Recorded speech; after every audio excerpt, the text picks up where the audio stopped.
సార్వత్రిక ఎన్నికలు 13వ తారీఖున జరగడం శాంతియుత వాతావరణంలో కొన్ని ప్రాంతాల్లో జరిగాయి. కొన్ని ప్రాంతాల్లో బాగా హింసాత్మక సంఘటనలు జరిగి లా అండ్ ఆర్డర్ ప్రాబ్లం వచ్చింది. కాబట్టి అందులో భాగంగా ఈ మధ్యకాలంలో ప్రీ పోల్కి ముందు అంటే పోలింగ్కి ముందు జరిగిన సంఘటనలు కానీ, పోలింగ్ రోజు జరిగిన సంఘటనలు కానీ, పోలింగ్ తర్వాత కూడా కంటిన్యూగా జరుగుతున్నటువంటి సంఘటనలను దృష్టిలో పెట్టుకొని జిల్లా యంత్రాంగం, గౌరవ కలెక్టర్ గారు, తర్వాత ఎస్పీ గారు మాకు కొన్ని నిర్దిష్టమైనటువంటి ఆదేశాలు ఇవ్వడం జరిగింది. దాంట్లో భాగంగా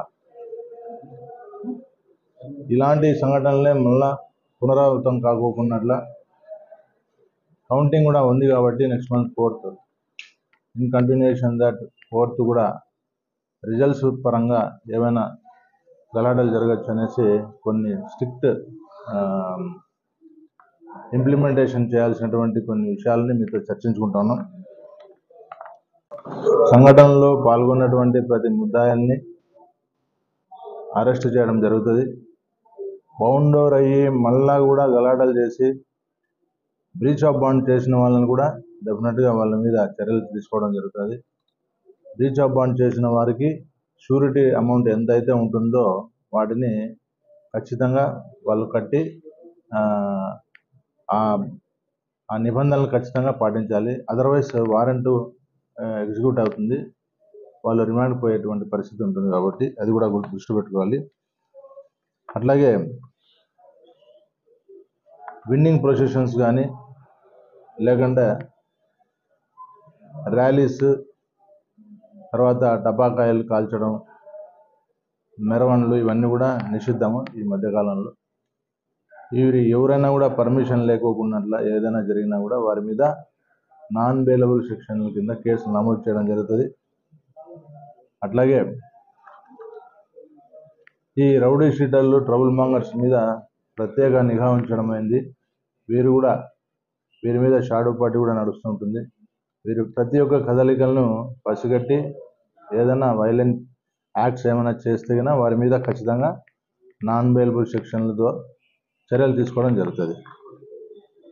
అట్లే కాకుండా రిపీటెడ్గా చేసిన వాళ్ళు ఎవరైతే ఉంటారో క్రైమ్లో వారికి పీడీ యాక్ట్ ప్రపోజల్స్ కానీ, లేదంటే ఎక్స్టర్న్మెంట్, జిల్లా బహిష్కరణ కూడా జరిగేటువంటి పరిస్థితి ఉంది.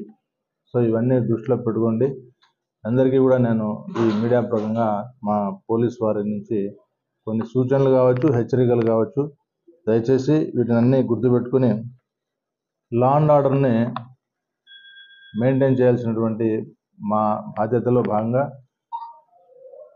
అటువైపు ఎవరైతే ఉన్నారో వాళ్ళందరూ కూడా అన్ని పార్టీల వారికి కూడాను పబ్లిక్ పీస్, ట్రాంక్విలిటీ మెయింటైన్ చేసినగా పోలీసులు సహకరించాలని మీ అందరికీ ఈ మీడియా ద్వారా విన్నవించుకుంటున్నాను. చాలా ఇంపార్టెంట్ ఏంటంటే కొంతమంది ఇంట్లో కూర్చొని సోషల్ మీడియా ద్వారా ప్రొవోకేటివ్ మెసేజ్ అంతా పంపిస్తూ ఉంటారు. దాన్ని చూసి చాలామంది అగ్రెసర్స్ మాదిరిగా వైల్డ్గా బిహేవ్ చేయడం జరుగుతుంది. కాబట్టి ఎవరైతే సోషల్ మీడియా ద్వారా ఫేక్ కానీ ఏదైనా కూడా ప్రొవోకేటివ్ రెచ్చగొట్టే విధంగా ఏదైనా షేర్ చేసినట్లయితే వాటి ద్వారా law and order problem create అయితే మాత్రం వాళ్ళ మీద కూడా కఠినమైన చర్యలు ఉంటాయి. వాళ్ళ మీద కూడా నాన్ బెయిలబుల్ సెక్షన్స్ ఖచ్చితంగా ఇంప్లిమెంట్ చేయాల్సి వస్తుంది.